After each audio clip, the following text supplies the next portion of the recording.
Bulletin में सबसे पहले बात फारूक अब्दुल्ला के बेतुके बयान की, जिससे लोगों का गुस्सा जो है वो फूट पड़ा है। अब से कुछ देर पहले बीजेपी ने फारूक अब्दुल्ला पर करारा वार किया। फारूक अब्दुल्ला की गिरफ्तारी की मांग रखी है। आपको बता दें, फारूक अब्दुल्ला ने देशद्रोह का काम किया है, सब बीजेपी का कहना है। दरअसल धारा 370 को लेकर फारूक अब्दुल्ला के बोल कुछ ऐसे बिगड़े कि भारत के दुश्मन चीन के हिमायती नजर आने लगे। चीन की मदद से धारा 370 बहाली की बात करने लगे। वो चीन जो भारत के सैनिकों की मौत की वजह बना, वो चीन जो बार बार गद्दारी करता है, चालबाजी करता है, वो चीन जो हमारी जमीन हड़पना चाहता है, वो चीन जिसके हाथ भारतीय सैनिकों के खून से रंगे हुए हैं, वो चीन जो दोस्ती की नजर में धोखा करता है, पीठ में छुरा घोंपता है, और उस चीन की मदद लेकर फारूक अब्दुल्ला कश्मीर में धारा 370 जो है उसकी बहाली चाहते हैं। बीजेपी ने कैसे पलटवार किया अब्दुल्ला के इस बेतुके बयान पर, जरा सुन लीजिए।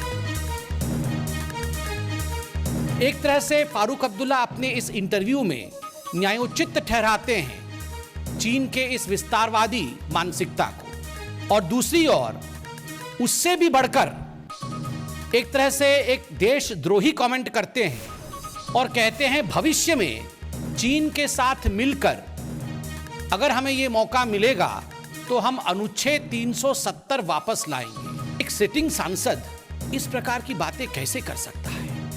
कैसे वो कह सकते हैं कि किसी दूसरे देश के साथ मिलकर हम अनुच्छेद 370 वापस लाएंगे? अनुच्छेद 370 का हटाना, इसको लेकर एक डेमोक्रेटिक कंट्री में, एक लोकतांत्रिक देश में आपके मन में किसी प्रकार का रिजर्वेशन है, आप उसके खिलाफ कहना चाहते हैं, आप स्वतंत्र हैं।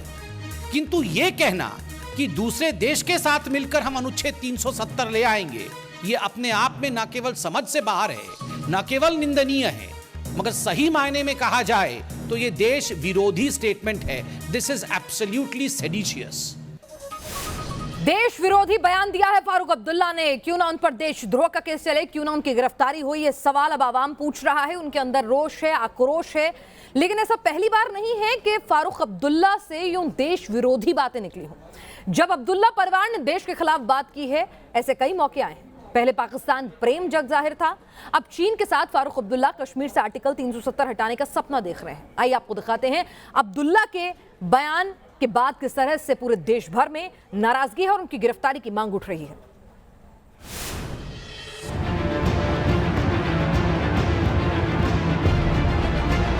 खाएंगे हिंदुस्तान का लेकिन गाएंगे चीन का। चीन की हिमायत कर फंस गए बड़बोले अब्दुल्ला।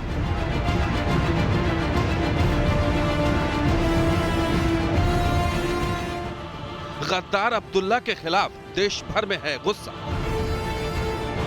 लगता है फारूक अब्दुल्ला ने ठान लिया है कि वो नहीं सुधरेंगे, लेकिन इस बार तो फारूक अब्दुल्ला ने गद्दारी की सारी हदों को पार कर दिया है। कल तक पाकिस्तान की हिमायत करने वाले फारूक अब्दुल्ला अब हिंदुस्तान के दुश्मन नंबर 1 चीन की शान में कसीदे पढ़ रहे हैं। आर्टिकल 370 हटने से बौखलाए अब्दुल्ला ने एक कार्यक्रम में ऐसा विवादित बयान दे दिया जिसे आम हिंदुस्तानी कतई बर्दाश्त नहीं करेगा। उन्होंने कहा, चीन ने कभी भी अनुच्छेद 370 खत्म करने के फैसले का समर्थन नहीं किया है और हमें उम्मीद है कि आर्टिकल 370 को फिर से चीन की ही मदद से बहाल कराया जा सकेगा। आप जैसे इस वरिष्ठ नेता अपने आप को कहते हैं मुसलमानों का, और वो ऐसा बयान देंगे कि हम देश के अंदर चाइना का साथ लेंगे, तो आपकी राष्ट्रीय भक्ति कहाँ पर है? कैसे दिखाई देती है आपकी राष्ट्रीय भक्ति? 370 हटने के कारण आपको तो कभी चिंता नहीं हुई कि 15 लाख जो लोग वाल्मीकि हैं, आज 370 हटने के बाद में जो जम्मू कश्मीर में और लद्दाख के अंदर विकास की प्रक्रिया चालू हुई है, मुझे लगता है कि आपको राष्ट्र से प्यार नहीं है, देश से प्यार नहीं है, आपकी राष्ट्रीय विरोधी मानसिकता वो साफ साफ दिखाई दे रही है। आर्टिकल 370 पर अब्दुल्ला चीन के समर्थन की उम्मीद लगाए बैठे हैं। इस चक्कर में वो ये भूल गए कि उनके खानदान की 3 पीढ़ियों ने जो सत्ता का सुख भोगा है, वो हिंदुस्तान की सरजमी और संविधान ने उन्हें दिया है।